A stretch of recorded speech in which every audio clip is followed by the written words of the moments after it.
I mean, I guess this is a question for future, because what we were proposing as well for LEED is that we take the most recent version, and so that can change over time. Yes. So LEED, LEED can. So with lighting zones, I mean, the reference to lighting zones may be completely moot at some point. Yes. So it would, applying where LEED automatically looks at lighting zones, Yeah. and if people follow the LEED and we put in the ordinance, follow LEED, Yeah. and if it automatically refers to it there, Yeah. that's why we didn't refer to it in the ordinance, because otherwise there's no reason to put lighting zones. And in I the ordinance. believe the LEED also would take care of 1A, which is the requirement that all the lighting be fully shielded. In other words, no lighting above the 90-degree plane of the luminary. Am I right? I'm pretty sure it does. Yeah, absolutely, certainly, because it has the bug rating and all of that. Right. Could I make U0. one comment on the point you just made? Yeah. Relative to the sort of the most recent version of LEED? Yeah. You know, the folks who update LEED from time to time Mhm. are updating it under the assumption that it's a voluntary program. Yeah. And that this is one point of 70 or 80 possible points that people can choose to use. Yeah. They're not updating it with the idea that they're writing code for the city of Cambridge. Right. Good point. And nor does, I don't think, Cambridge necessarily want to put itself in the position of letting a bunch of volunteers at USGBC dictate its ordinances. Right. So I was actually, Charlie and I were chatting before the meeting about this point, and we sort of thought if we made a specific reference to the current version 4, which is the version that is just coming into Yeah, being that's now, true. and then It's definitely the right thing. Yes. yeah, and then, I you get know, it. we could do that. Charlie was expressing a concern that, you know, once it's cast in stone, Right. the city never updates.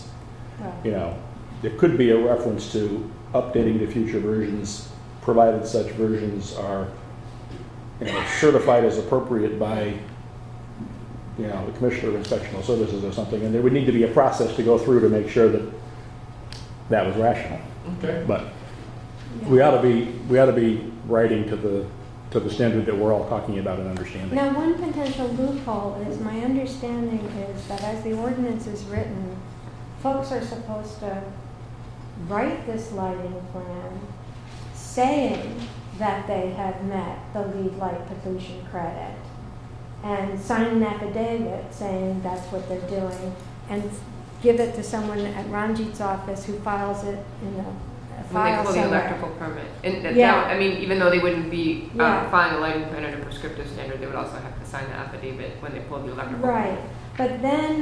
but they haven't actually they're not forced to get the accreditation from the LEED organization. Correct. Which troubles me a little bit, because who on Ranjit's staff is gonna have the time, or is there any mechanism for them to go out after the thing is built or installed and see whether they followed the plan that they described and conform to it, and since they never even applied for the pollution credit in all likelihood. Well, but there are plenty of buildings that will design to a LEED standard as a standard, Okay. but it costs a lot of money Yeah. to do all the work, to go get certified. Yeah. And LEED, USGBC doesn't certify on one point. Right. They'll certify you, you know, silver, gold, platinum, based on All the a systems huge in the quantity of building. information Right. that has to be provided. Right. So even the city's sustainability standards say, you know, in certain areas you've got to design to a LEED silver standard or design to a LEED gold standard, and we have to go through the checklist and demonstrate that we've done that. It doesn't require certification, and I think that would be a burdensome. Well, I mean, that's similar to building code practices in general. If you're submitting lighting plans, you're submitting construction documents, these are all things that are being reviewed by building inspectors with the knowledge and the expertise that can catch these things. And those individuals that would be reviewing the lighting plan would be brought up to the technical requirements for being able Yeah, I to review would that. assume we'd So- have to have training for Right, staff. so that would go part and parcel with everything else that's being signed off by a registered architect or professional engineer. Yeah. That's stating This by complies. their authority, by their license, Yeah, by their license. that Right. this is accurate and this is what's going to take place, because that's taking place right now, that's happening right now throughout the city, and throughout the city. Okay, so if we are almost at consensus of that, I just want to get this other big thing about the prescriptive standards on the table in this meeting, because I'm conscious of the time. There are people who want to talk, and I put a lot of effort into I just doing this. have Yeah. one question. So are we crossing out the whole alternative? No, No, we're No, leaving it. we're leaving it, but we're tying it to, we're saying Both they the- have to use the lead pollution credit guidelines according to the geography specified by the map. 2 or 1. in zones 3.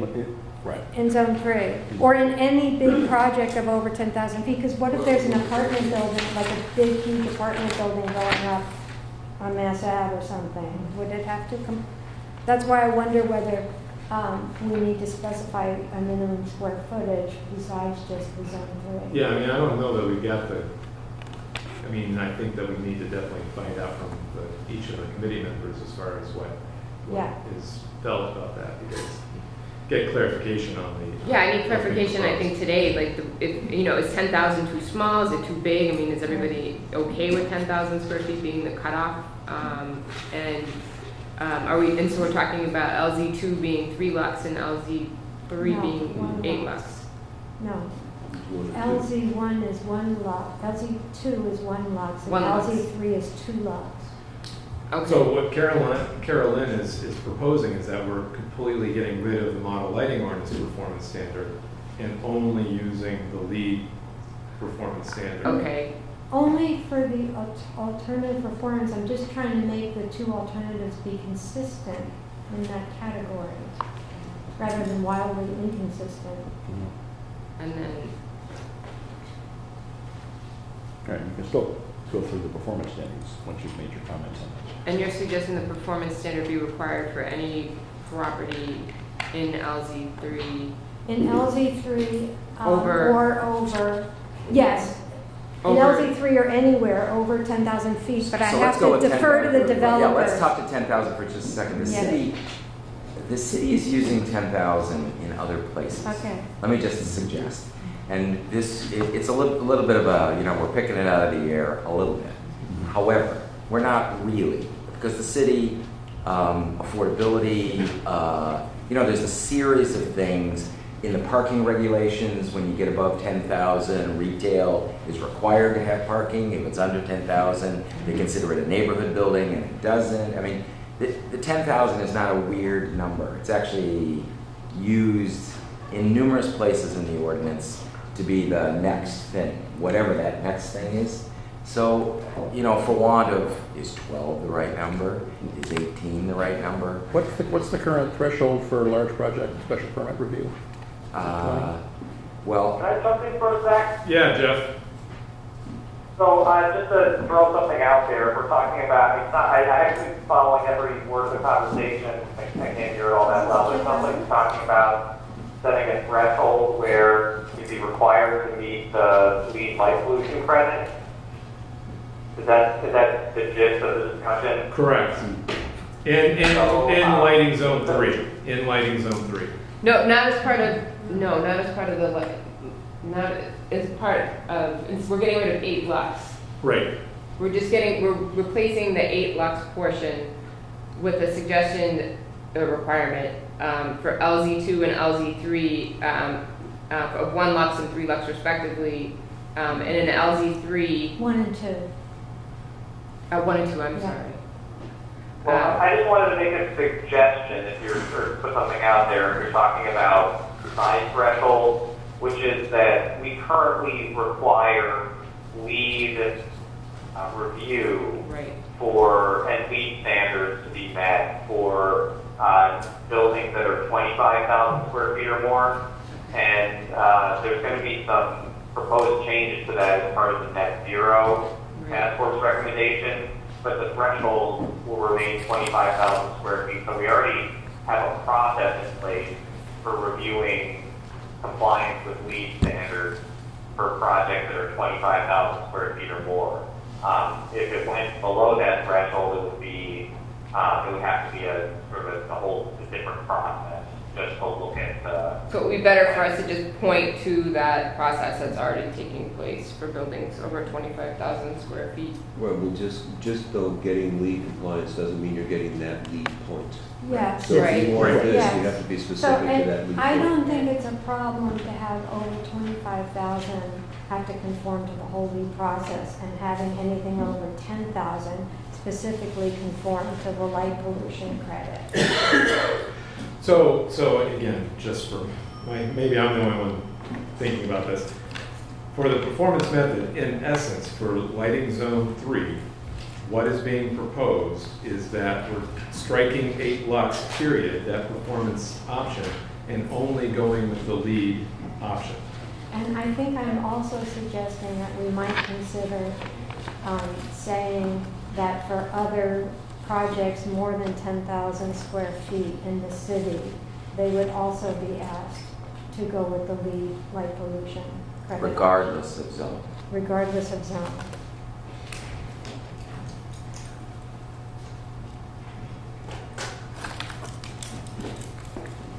Anybody else have comments on that? Okay, so what's, everybody in LZ3, or just with, Above Yeah, 10 is what's been proposed. Above Above. 10. for, well, that's LZ2.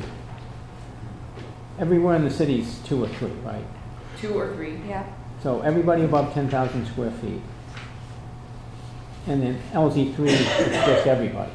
Well, again, I think that's what we need to Yeah. get a That's consensus it. on, because so we're requiring for anybody in LZ3, anybody in that blue area that's on the map, whether it's residential, whether it's commercial, anybody in LZ3 would be required to follow lead performance.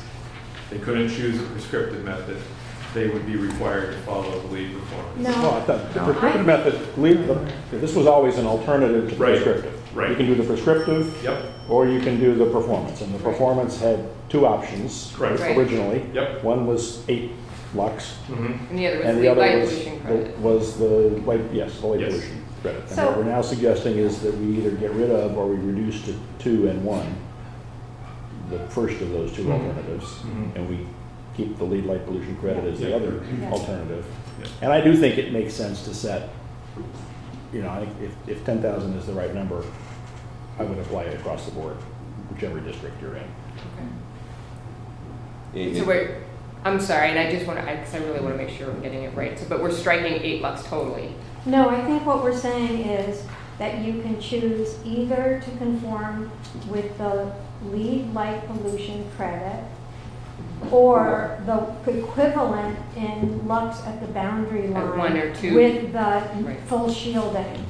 So in other words, 1A and 1B together, but the 1B values would be 1 and 2 1 and 2. rather than 8. Unless And you're. we're also yeah. saying that If you're for over proper, 10,000. if you're over 10,000 feet anywhere in the city, Mhm. if your project that you're gonna do, you must conform to the lead light pollution standard. Okay. I mean, just to make it simpler, it sounds like anything over 10,000 square feet, you're required to follow lead. Anything under 10,000 square feet, you can either choose to follow a prescriptive method or the lead performance method. No, No. no. No, you What we're you saying- always have the choice for the prescriptive Yeah, methods. you always have the choice between the prescriptive and the performance, but if you choose the performance, if you're over 10,000 square feet, you have to be in that, In the lead, Yes. you have to do that. Right, I in the think lead you light have it, pollution Lisa, credit. so you, Yes. yeah. And I have it, so I can send you a note. And so then if you're under 10,000 feet, are you then,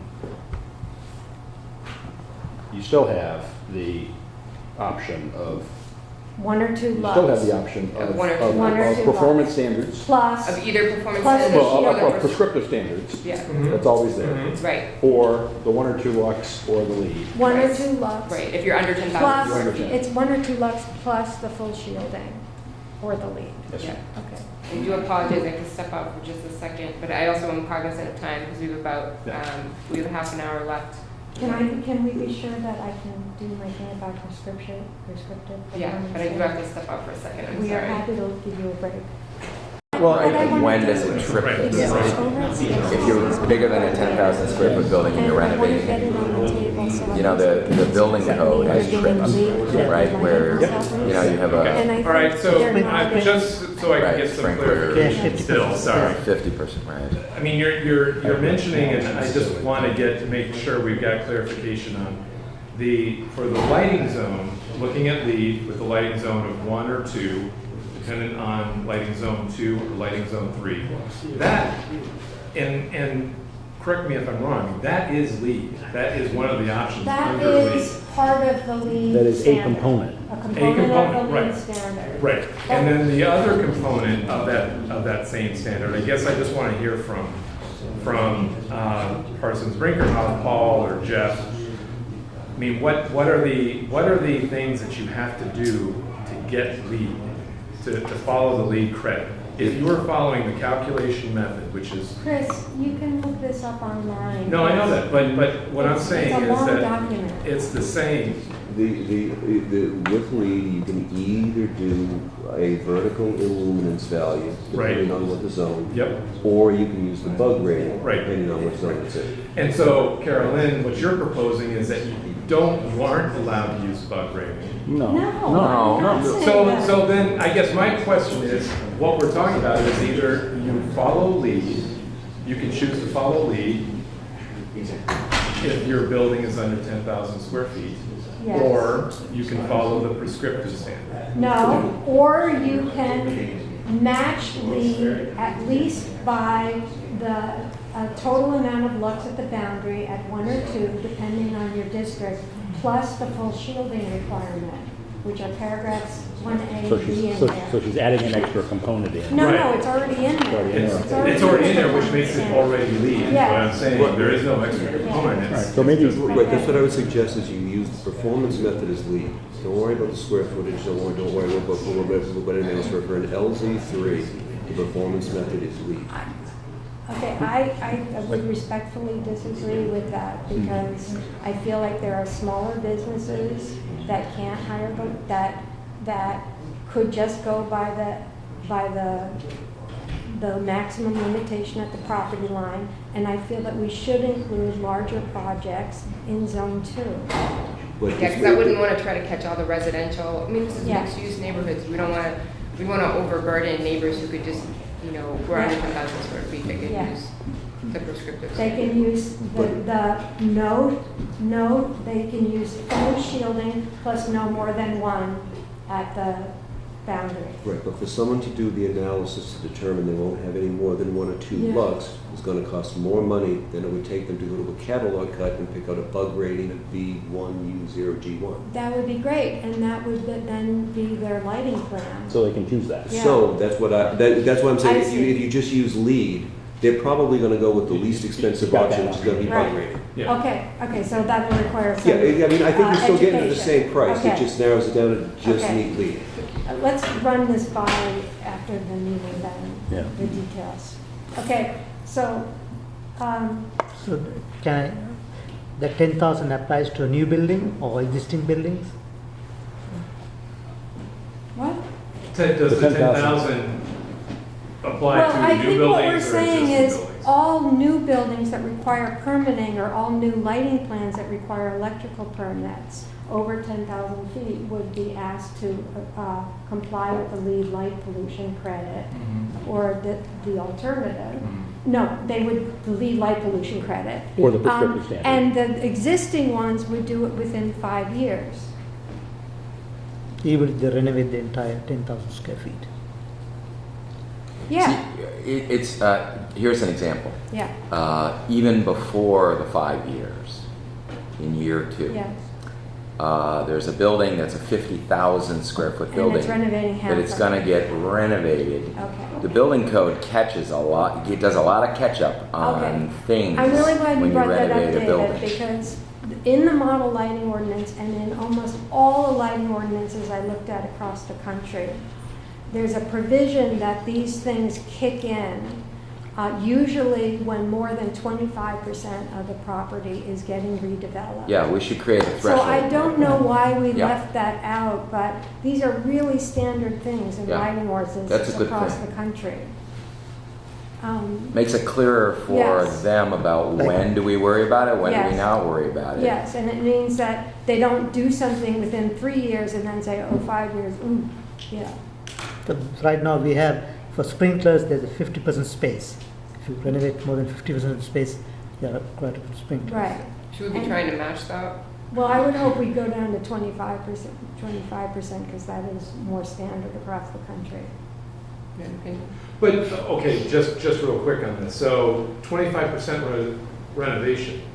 I mean, what we were saying is that whenever you're renovating, whenever you're putting in any new, with the effective date of this, that's when you have to be compliant. That's when you have to be So compliant. any new lighting? So any new lighting or any renovated Yes, lighting. but what Any- constitutes, I mean, if you're just doing a tenant fit up in an office building, is that- Right. is that a renovation by this standard?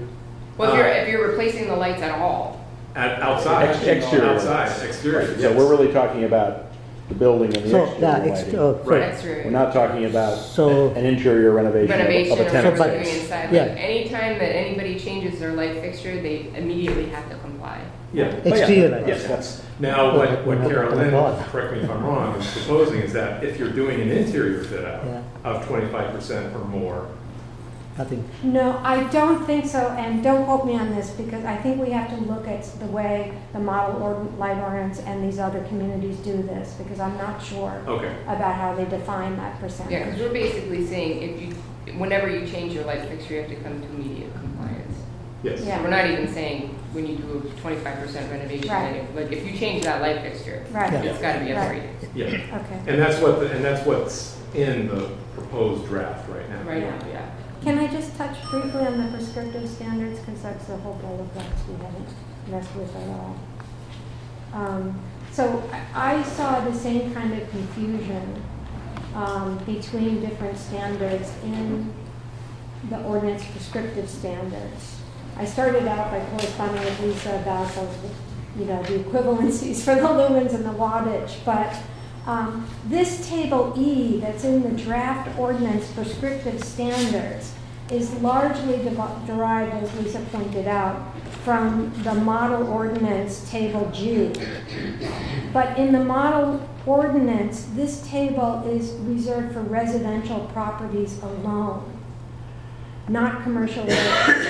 And in So yeah, we went with the addition, lower lighting levels than LZ2 as opposed to well, LZ3. it's more than that, because in addition, the assumption in the model lighting ordinance is that these limits are, for a house. And they assume basically one luminaire at an entryway, one luminaire at your shed door, one luminaire on the driveway, and so forth.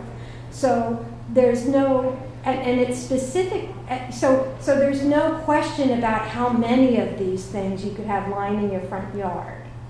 So it also, in the model lighting ordinance, it ensures that even in residence, there's this principle.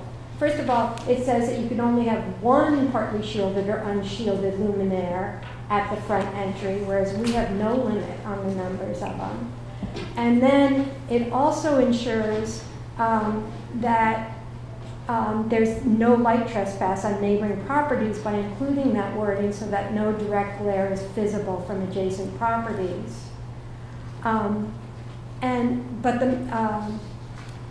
But more than this, the model lighting ordinance and most of the other municipal lighting ordinances I looked at make a distinction between residential and commercial properties in their prescriptive standards. And Jeff, you know this because you showed us all of this.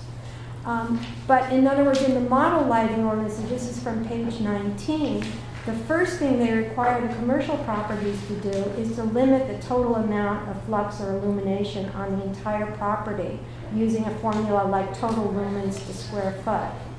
And then they require that properties not only that they limit light spill above the horizontal line of the fixture, but also that they limit eminence at the upper side angles. That's that colorful bug rating system that Jeff showed us in his slideshow last week. So the issue on the table, it's been on the table, Peter Calkins has mentioned it, many others have pointed out that table F allows unlimited numbers of lights at 1,050 lumens in open spaces between buildings up to 12 feet high, as long as they are shielded from upglow, is sourced from what I believe is a misunderstanding of the model lighting ordinance and its distinction between residential and commercial properties or zones. And the MLO is also very careful to indicate that the shielded direction flow flood lighting should be aimed so glare is not visible from adjacent properties. So I think that since we've gone to the trouble of dividing Cambridge into two lighting zones, we ought to stick with this distinction between prescriptive standards for primarily commercial areas and primarily residential areas. So, you know, that I think bears some discussion and looking at. I'm just going to mention two quick things now that are just beyond this. And one of them is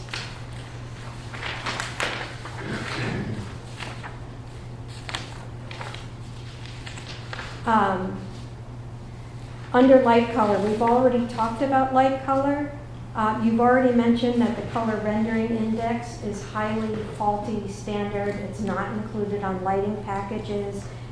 The technical discussions online are with all the problems with it. And I really think we should just drop that from being in the ordinance at all, any mention of the color rendering index. If it's included in the LEED pollution light credit, okay, fine. They have a way of measuring it, but it's a moving target. Does anybody have any, just so we can, I think you already have that in your draft. Yeah, do you want to just delete already that made that from the- change. yeah, just delete it. And then the other thing. No, we haven't taken it out. We put it strictly in the The performance standard, but if you all feel that it should just be deleted overall, then we can do that. And number two is about the seasonal and temporary lighting. I don't know why the two are combined here because they seem like very different things to me, but I don't think that's a good idea. The current standard in Cambridge limits seasonal lighting to 1 month. This draft says that anyone can put up 2 months of temporary lighting for any reason, take it down for 30 days, then put up more temporary lighting or holiday of some type lighting for 60 days, take it down for 30 days, and so on, giving property owners the option of having temporary or seasonal lighting for 8 months out of a 12-month year. Most of the other ordinances I looked at limit seasonal lighting to a period between mid-November and mid-January, the darkest time of the year when various cultures celebrate in various ways the getting through the winter. And many of them follow the model lighting ordinance's prescription that individual lamps in seasonal and temporary lightings have to be less than 70 lumens each, which is about 10 watts each.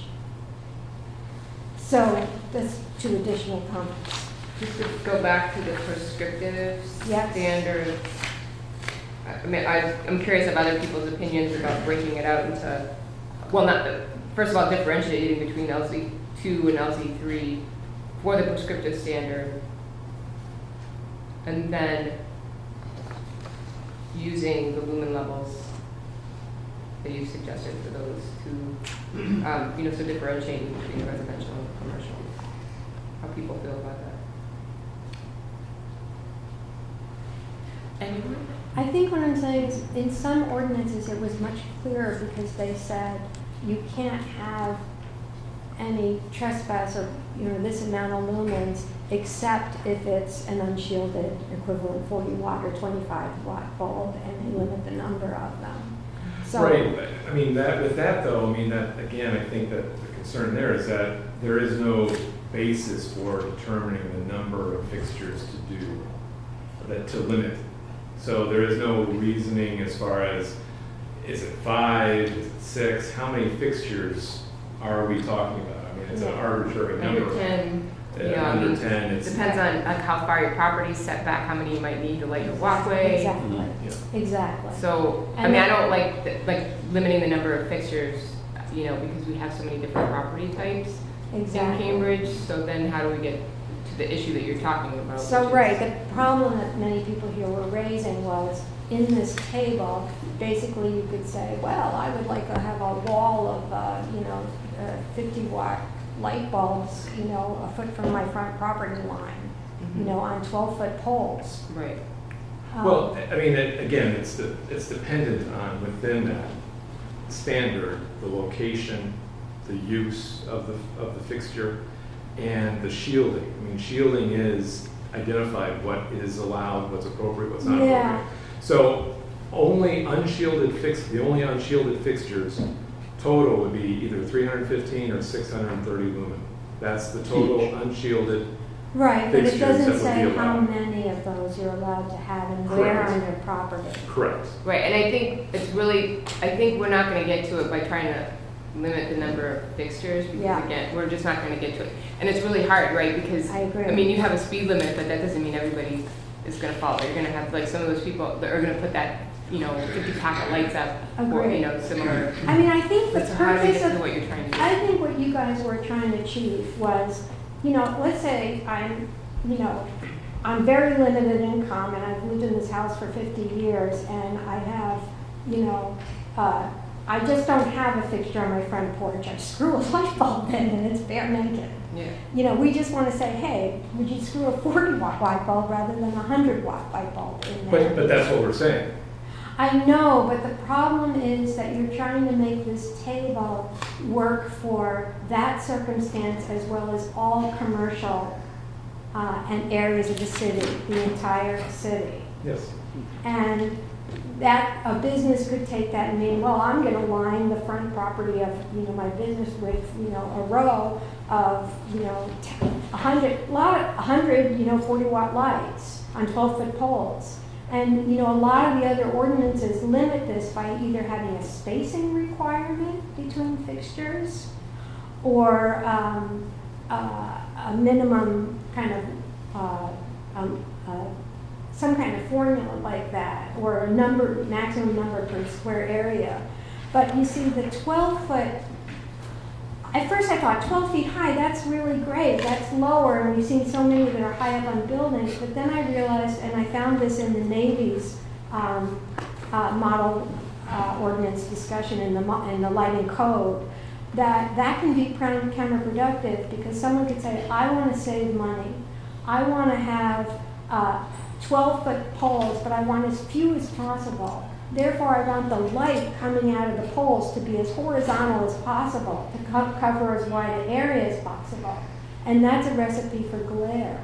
Well, I guess I'll let Carson think also chime in on that one as far as, is that possible with, how do you, because it's an unshielded fixture versus a shielded fixture is what that comes down Right, to. I guess it would be possible for someone to take, in the front of the house, they could take a whole bunch of 40-watt bulbs and put them across the front of the house.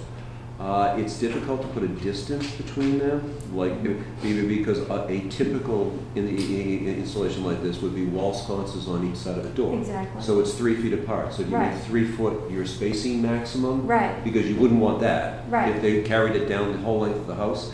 The other problem with. But you could do total lumens on the porch. But it may not be a porch. What if it's a big How porch? wide is the house? How far It away could are be they a from the square, street front? a square. I mean, foot on area. our walking tour, some people had like really big porches Yeah. and they had And 3 or what we 4 wanna- lights. and And they it's were true. actually okay. Yeah, because they were. Are they, They were big is the house porches. built right up to the sidewalk? I Is know. it back? Do they need, more lumens, less I know. lumens? I mean, it's a really difficult issue. I know. about 40-watt light bulbs? Well, the Or- 630 is not more like a very effective. 50 watt. Versus 630, again, it depends, because we keep going back and forth on, 630. Let's not Yeah. belabor not. that. It's, or 315, those are the two different types of. Right, just front of the house and side of the house. So, I would be happier with this if we had the definition of fully shielded the way that some ordinances did, which is that they specifically say that they're shielded in a way that doesn't cause trespass across the property boundary. So if we add that language. Yeah, and I'm going to show you, I have some definitions that Well, I I just want to have a little bit of time for other members of the Yeah. task force to speak, and then members of the public as well. And I think we do define it that way. Fully shielded light fixture, I think it's defined. No, in the kitchen. it's shielded so that nothing goes above 90 degrees at the lowest part of the luminaire. It doesn't have anything like bug, and it doesn't have anything about See, if you have a 12-foot Gotcha. and it's Yeah, going yeah. horizontal, that Yeah. can go into your neighbor's first floor Can you bedroom make a window. suggestion on how to update that? Yeah, what it would be is that you do not want to be able to see any of the light emitting element from where you are. Exactly. We can modify that. Which is what we have in 720, by the way. Okay, Charlie, we're making some progress here. Well, Killing it. You're killing it. You're doing great. I think that in the interest of time, so that we have a chance to hear from you both, I mean, because we have a lot of things that we have to update, and that it's gonna take legal a few weeks for us to turn this around, so I think that we're in a good place that maybe the 24th meeting isn't necessary, because I need to take this to legal and give them a chance to turn this around and give you guys substantive changes. Does it make sense once you've crafted something Yeah, to circulate it yes. with the understanding that it hasn't been reviewed by legal? Yes. And it's a draft? Yes. But rather than taking it all the way through that process and then And coming then back finding here. out that I misheard you. And then, yes, exactly. Yes. Good idea. I mean, I think part of the concern about the process that we've had is that it's been a little too much. Things go into a black hole and they come out 3 months later and we get a few hours to read them. Yeah, so And I if it mean, was, 10 months if it was later. more of an interactive process, we Yeah, might so have I gotten think there what I'll do faster. is we'll go step back and with Parsons Rickoff and take your changes and then we'll send out the new draft to you, make sure that we've got everything. Yeah. Right. And there's And one you other said thing, because I feel guilty, because there's a couple of people who've come to every meeting here and talked about interior lighting that acts like exterior lighting. And I was glad to see that building envelope was used in the definition of whatever the structure, because that indicates that even floor levels in parking garages whose lights are too bright and come out of the sides, open sides, would be covered. But I'm just wondering, I've seen some ordinances where they define outdoor and exterior light as light that lights up the exterior and outdoor, regardless of whether it's inside or outside. And some people light their landscaping from the interior fixture. So I just want to throw that out as a possible thing to Can you investigate. send me a copy of the definition? Yes. Does anybody else have any I was comments? just going to say, Ranjit and I went near Walden Park, right? It was the assisted living people who had the row of, I don't know, probably 100-watt light bulbs all along the back. It was, and Ranjit asked me, they unscrewed half of them, but it's not a theoretical exercise. This actually does happen here in Cambridge right now. And they were all unshielded, and it was stunningly bright. And so I don't think you can sweep that under the rug. If you have to do LZ2, LZ3, if you have to do, she had that example where they say you can have one over for each entry, or this, that, or the other thing. That's a problem that has to be solved. Or I can't. It's inconceivable to support it. You can't solve that problem. Can I ask a stupid question on that issue to these guys? Isn't it, if we have the porch that we walked by, it had 3 small light bulbs on it, it was good. If they had put, and it has a certain foot candle maximum, that they have a foot candle number that creates. If that person came in and put 8 of those same small wattage bulbs, right? The illumination on that porch would be, right? Good. Higher foot candles. Can we manage this by managing the foot candles? You mean the total luminance? No, you don't. Per area? Managing the Per light square? level. The light level produced by small fixtures, but too many of them. It goes back to the fundamental premise of the prescriptive method is that it's easy to comply with. It's like, here's the guidelines, you follow the directions, and if you follow the directions, everything is fine. You don't have to do anything. And that's the and what we have currently is that if you can see the light bulb, it's glare, because glare is the most bothersome. You can have quite a lot of light right now, but you can't have the really annoying light. So that, I'm not sure you can resolve this in a way that a homeowner with a front porch can understand. You can't go to a homeowner and say lumens and LEDs and some other buzzwords, and then say go out and buy a light meter, or have your electrician get a light meter. The electrician's not going to be there at night. Yes, heard everything you said. And isn't this issue when the person who lives across the street or next door to that person says, "This is killing me. Yes. Look at all that crazy lighting Yes. over there." Could you dim it down? I want his people to be able to, he does have a light meter. I Yeah. want him to go over Not to yet. this guy. Sorry. We're going to get him one. But I want him to be able to go onto this guy's porch and go, "Hey, pal, you got too many." It may have been difficult for that person to have gotten it right. I'm not disagreeing, because how do you ask a homeowner to be that smart? But from an enforcement standpoint, use your head. If the guy has too many lights on his porch, at least he can say, "Look, you don't meet the standard. You got too many lights on your porch." Or you could change the bulbs. Or change your bulbs. And it would probably be quite pretty. Leave the 6 things and change them back to 30 watts. Yeah. You'll get back. You're good on the meter. Good. Have a nice holiday, Yeah. right? Yeah. I mean, at least it would give him an ability to do something, and the neighbor the ability to say that's crazy, Yeah. right? Yeah. Because telling somebody every 6 feet is goofy. I got a door. I can't No, put no, two Yeah. sconces but on actually- either side of my door. But we tell them that on spacing your outlets in your home, it's every 10 feet. This is common electrician knowledge base. It's like how far apart you can put things. This is not anything new for them. I am happy, because we're running out of time, to meet in a small study group to hash out details like this with anyone who wants to do that. And I'm happy to spend more time sharing what I've learned, because We just I have think to avoid the perception that the task force is meeting without a public meeting being advertised. I understand, we can invite everyone, but I think there's some nitty-gritty details like this that are important. Like personally, I would rather that people had an interesting spray of little 10-watt lights. I think that would be quite attractive than one 50-watt light bulb. But, I think those are good points. Speaking of time and schedule, Lisa, this isn't sort of unfolding the way That's true.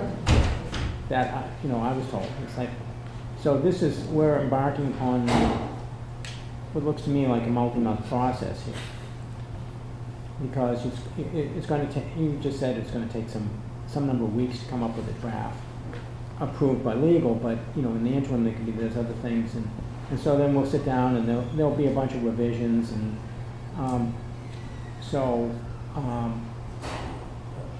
honestly, we're looking. If everything goes swimmingly, what are we looking at? 3 months, 4 months, or? Well, I'm best hoping case? to turn a draft around to you all by the beginning of next week. Really? Yes. But Please Just extend work that, as hard as because you I did. have to put off so much. I have to get you some stuff. Beginning of next week probably The means thing more is, like Wednesday, I but have to say thank you, because this is the most task force-like working group session we've had. And I feel like we're making productive process and really bringing in the expertise in the room. the reason that I hope to get the draft back to you all Yeah. so quickly is because I want to have you all have time to read it and get back to me as soon as possible, because then it's got to go to legal, and that's going to take a few weeks. But I think, we're on the cusp of maybe doing something really good for the city that's going to have repercussions for decades to come. Mhm. Because all of these new development projects are getting launched everywhere. But I don't want to lose momentum either, and I that's don't want to really lose where I'm. momentum either, so let's agree pushing we're not myself going to to have get that another back to 10 you. months between meetings, or 5 Now I've months. said it and I'm on recording. But why don't we say this is a better working style, and we're on track here to work out some remaining details. But I'm not getting paid to do this as a consultant, and I have a lot of work that I have to catch up on and so forth. But I'm feeling Yeah. comfortable getting the draft back to you as quickly as possible, so you all Okay. have time to read Yeah. it, because Okay. I realize that the staff member. Right. Yes. I think we would encourage Yes. getting feedback as Yeah. promptly as Quickly. possible. And Yeah. we'll all And do our just bear best. with me with that kind of speed that there will probably be. So when do not you too many think the glaring next, errors. the next meeting should be? I think we had proposed, well, we had proposed the 24th, but I feel like that might be too soon now because of all the discussion we've had today. I believe the next meeting that we had proposed was, that the majority of people could come to was October 7th. Okay. Um, October 7th, I have to be in Washington. Okay, so That we'll have day. to, I'm I'll send coming- out a notification to see again, like where, Yeah, I can't do that day either. okay, so we'll I send out can- another notification to see early October when we can all meet. October 6th, I could do. Okay. Well, we don't envision getting to the end. That'd be another working meeting, I would guess. I'm sorry. There's gonna be some discussion on October 7th. That won't be the final draft, right? I mean, I'm if we just being have, realistic. I'm hoping that if we We're have getting closer. a good discussion, between the draft that I send you all next week, and then, get those edits back, make those edits, and then send it to legal, so that's where I have to kind of look at the dates a little bit, that we would be able to then present you with a final draft, in theory. So, but I have to see how that timing works. I have to see that I'm making all the edits that you've all suggested tonight, because there are quite a few, and make sure that we've heard everybody properly. And in the spirit of moving with vigor, Yes. okay, but not doing anything we shouldn't Rash. be doing, rash, thank you. Bigger, but. If there was an interest in this group, taking a look at that draft and yakking about it and getting you our feedback so that on the 7th, we're actually doing something meaningful like this. This was, talked about some good stuff. How do we do that? Do we have to come here? How do we, can we meet together and review the draft? I was picking up on something you were saying about how it can't. You mean can't on do our something. own without an Yeah, official well, meeting? I'm Yeah, trying might to, help. I'm trying to get to the bottom. Right, it's just like, like I can't have a You meeting can't- with, you can't. you as a group without making it, publicly advertised. You can't.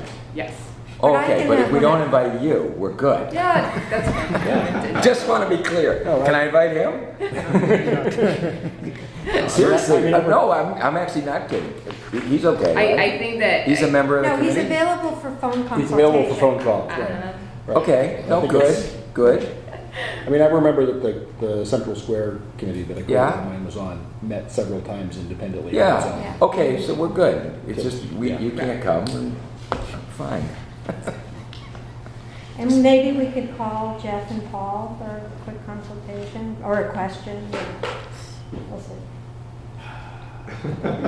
So it's fine with me. Should we, I think public comment would be good right now, because it is on our agenda, and I do want to respect everybody who's been sitting with us for 2 hours. So if there is With public regrets to comment. the public, I have church meeting I have to leave for. Yes, I had 7 points that I emailed you about things that I was concerned about. You've covered 6 of them. Oh, good. There are actually 2 more points that haven't been discussed at all. You did adjust the definition of architectural lighting, which I appreciate, which is secondary instead of incidental. Incidental. Yeah. And that's good. I think that the process of dealing with architectural lighting, defining it and then determining, if I understand what the ordinance says, it only relates the certificate of appropriateness process with the Cambridge Historical Commission only applies to buildings within historical and conservation districts. So there are buildings like the Leslie College Church restoration, which has just recently been completed on Mass Avenue, that has probably indirect lighting on most of it, but a very high level of reflected light over the white building, which, if you use Carol Lynn's definition of outdoor lighting to include reflected light, I think it would be in violation. And it seems like projects like that and projects like the for a city tower, there's a name for it at the end of Cambridge Street, which has 30-foot high lighted penthouses, ought to come under some design review, whether it's the Cambridge Historical Commission or a similar civic resident review group, because those are things that are either, if I understand the ordinance, either not possible by the prescriptive method, or, and if they're not in a historic district, simply aren't possible. So I guess the question is, what if somebody has a significant building outside of the historical district that they want to have something that doesn't fit the prescriptive limits? Is there any mechanism to allow that to happen? Well, that would be through the administrative exemption process. They would basically ask for an administrative exemption. But that's not a review of the design. I mean, I just thought of something. Wouldn't a building of that size have to get through this LEED light pollution credit, and don't they? They pay a lot of attention to stuff like that. but I don't think, and others can tell me, I don't think that the LEED light pollution credit would necessarily put that into violation. I don't know, do you know? I'd have to know what sort of lighting they did to it. I'm not quite clear on how they lit the facade. Oh, I can show The you. best way to look at it is after dark, go down Mass Avenue near Porter Square. Well, I'll drive up. Peter Calkins actually sort of directly addressed that in saying that those are all going to be special permit invariably. Yes. And so the special permit design guidelines is silent on lighting. And so the design guidelines should be revised. And we should see that language. Right, we have to write that. And which is the case, both the Cambridge Historical Commission does not review any projects for lighting.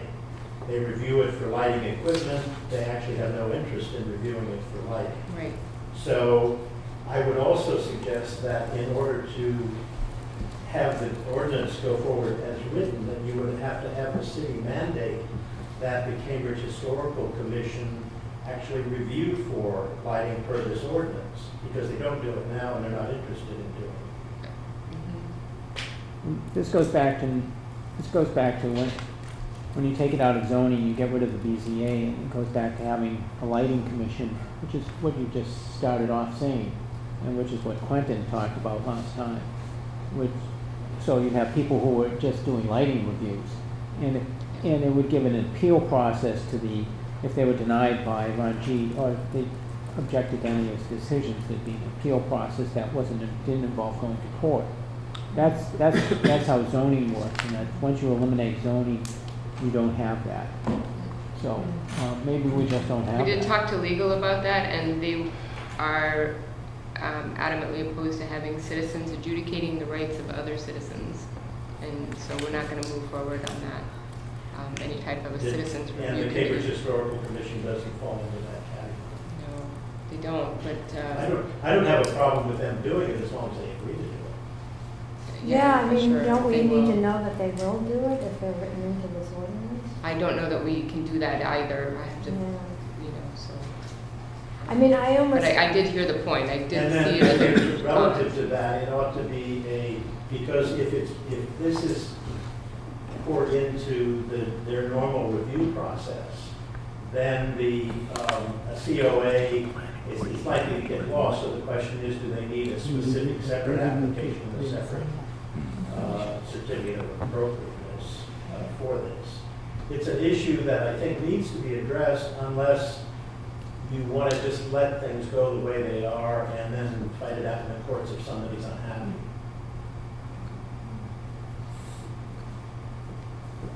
Hi, Tom Solomon, 19 Main Street.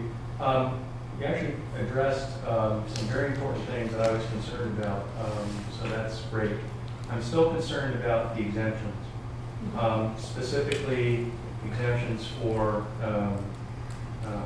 historic buildings and the lighting of historic buildings. If only we would light these buildings as they were lit in the 1900s, then we wouldn't have a problem. So I think that wording has to get tightened up. It shouldn't be an excuse to blast the neighborhood with lots of light. And I don't understand why a hospital emergency department would need a special exemption. I live across the street from one. We actually have a contract that they signed with the neighborhood that basically said your lighting has to be shielded. You can't shine light in the neighborhood. You have to light your pathway to the emergency room appropriately. And there's really no rationale that I can think of that a hospital or a hospital emergency room would be exempt from any of this. I'm not commenting, I'm just writing I down, understand. so I hope that people understand that. Okay. All right, thank you. Anyone else? I got two comments, I'll be really quick. One really small, which is, hi, Glenn Heimler, architectural lighting designer at Land Partners and also resident at 35 Mount Vernon Street. I would get rid of the color rendering index. Also, Because it doesn't do anything, it has nothing to do with light pollution actually. So another, okay. And also, no one's gonna install a low CRA fixture these days anyhow, because everything is high already, so.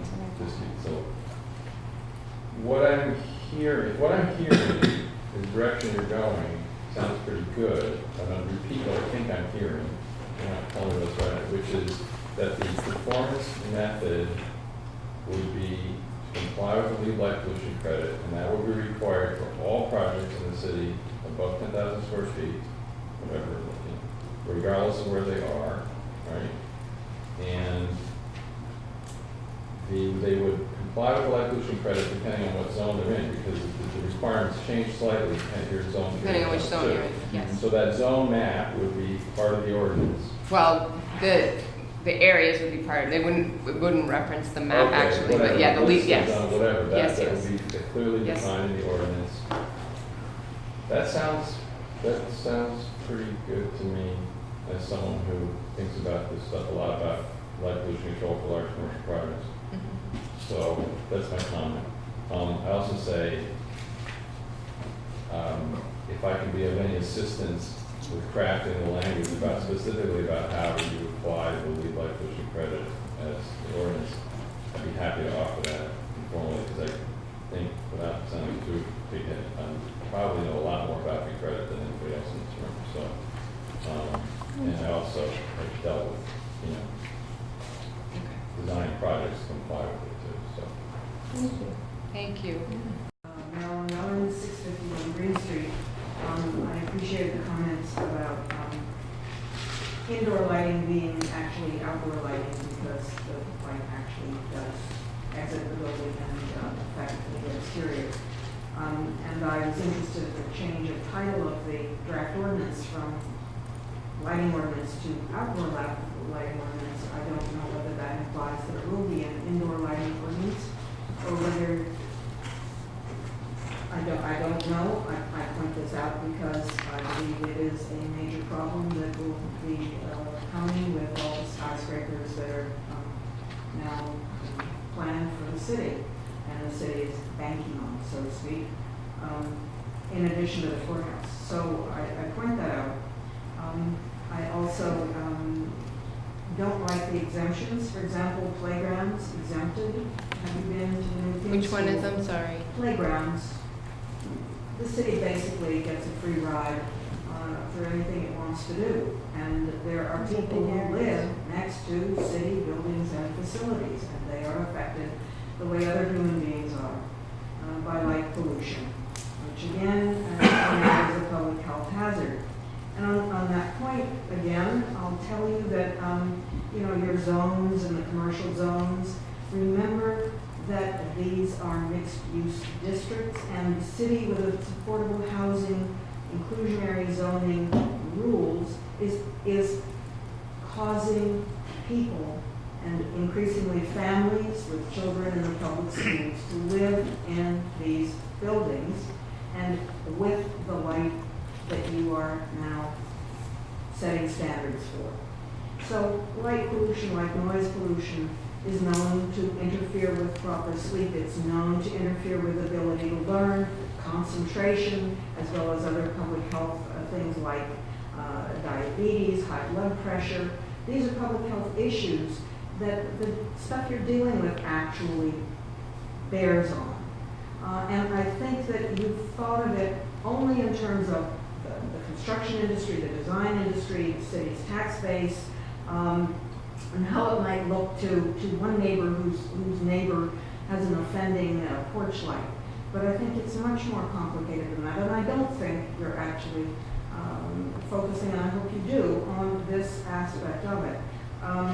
So, again, I've used 1030 Mass Ave as the example of indoor sources of light pollution, but I'd also like to point out that the point of, now that I'm focusing on the outdoor, what that building could be like on the outside as it faces our abutting neighborhood is quite alarming.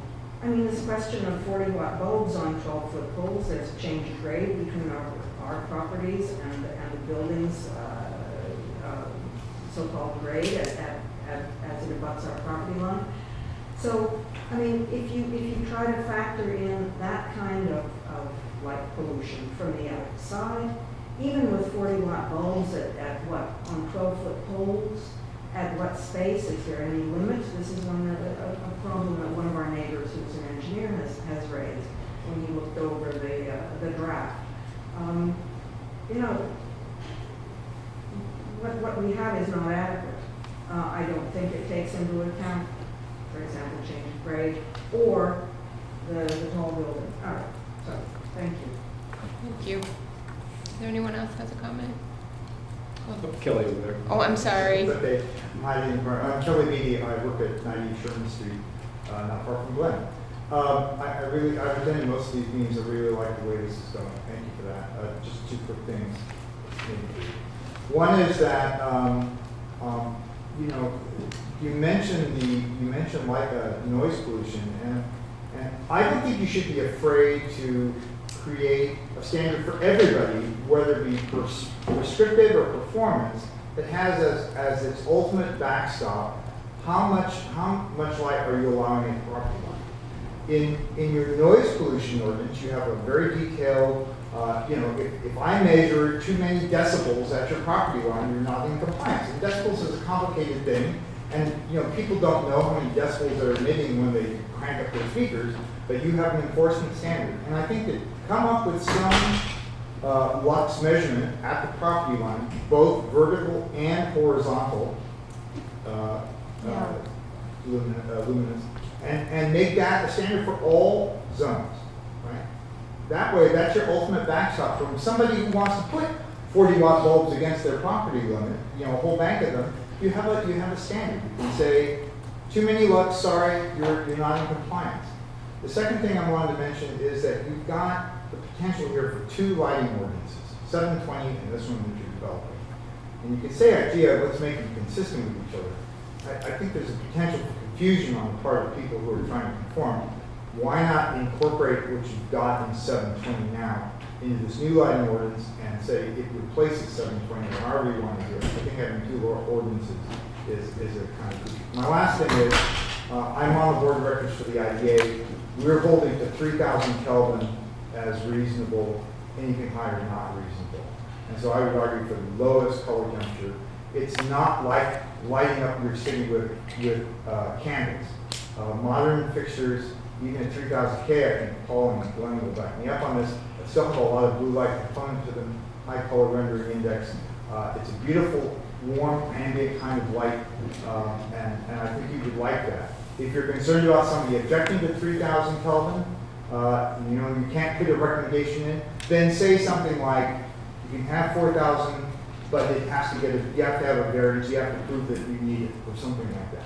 Thank you very much. Thank you. Do you have one more comment? Thank you, I do. I did have my turn. But analogous to the noise ordinance, enforcement is a problem with the noise ordinance because the city has to go to court in order to enforce it. Whereas in zoning ordinance, enforcement is through the Inspectional Services Department. And this is a major, major difference. I point that out because anybody who followed the IDEX case knows that it's not the way to go. And I would point out that I believe, I'm not sure whether an electrical inspector in the building department would be charged with enforcing and vetting all building plans for compliance with the light changes, or whether you need someone who's more technically versed in that. I don't know, because I know that the inspection services department would greatly benefit from someone who were a noise inspector. Because the building behind us, the affidavit was signed and it was a lie. And the building owner paid the price, and we're continuing to pay the price. Thank you so much, everybody. I really appreciate, again, everybody's perseverance and support for this. I think we made some good progress today, and I will try my best to get our updated draft to you as soon as possible, sometime next week. I'm saying sometime instead of the beginning of the week. But, and also we'll have the minutes of the meeting up, as well as the documents seen here tonight. We'll have those up hopefully in the next few days, but certainly before the weekend, so that everybody has access to those. So, thank you. Well, these have all the Ken Taylor grammatical, indenting fixes as well. Yeah, Please. legal has that. Yeah, but could you fold it in, is it folded into the draft that we're gonna get? Well, now we're Please. working on multiple drafts, so I Yeah, mean, legal I- has that one, so I'm kind understand. of hesitant to have, It's just so much easier to work with, that's all I'm saying, yeah. So, Because- but I'll let you know what how I figure that out. Because we were working through things, and Ken and I talked about this a little bit, like, they're looking through things like comma placement, because it dramatically changes the legal text, the legal Well, I context. understand, I find it, Yeah. some parts were incomprehensible to me because of the indentation, the misnumbering, the grammar. It was just, and I only have so much time, I can't really sort of figure it out. So it would, it's not asked lightly. Thank you. Yeah, absolutely. Thank you, everybody.